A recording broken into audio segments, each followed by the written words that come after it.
நிதி வருது. அந்த பண்டி என்ன செய்றீங்க? அந்த ரோடு வந்து ஏன் வேலை எடுக்கல 5 வருஷமா? 5 வருஷத்துக்கு முடிஞ்சதுக்கு அப்புறம் அந்த ரோடு ரிப்பேர் வந்து பாக்கணும். ஆனா 15 வருஷமா அந்த ரோடு வேலை செய்யல. அந்த 5 ஆண்டுக்குள்ள வந்து கிராம சாலைகளுக்கு நிதி ஒதுக்குறாங்களா? அந்த நிதி என்ன பண்றீங்க? ஏன் இந்த ரோடு உங்களுக்கு தெரியாதா? ரோடு ஆறு இல்லையா? இன்ஜினியர் இல்லையா? இந்த லிஸ்ட் கொடுக்க மாட்டாங்களா பஞ்சாயத்துல இருந்து? என்ன காரணம் நீங்க சொல்லுங்க எங்கள்கிட்ட. அதுக்கப்புறம் நாங்க எதுவுமே கலைஞ்சு போயிடுறோம். நாங்க எதுவும் கேட்கல. ரைட்டு, சொல்லுங்க சொல்லுங்க சொல்லுங்க.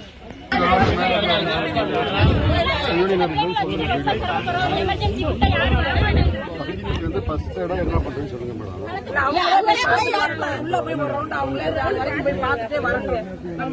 இப்போதைக்கு இப்ப அந்த மண்ணை குண்டு ஒளி சரி பண்றதுக்கு என்ன சொல்றீங்க? அதான் சொல்லுங்க.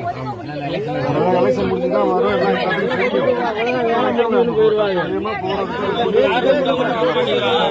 நீங்க இப்ப முடிச்சுட்டு நிறைய போய்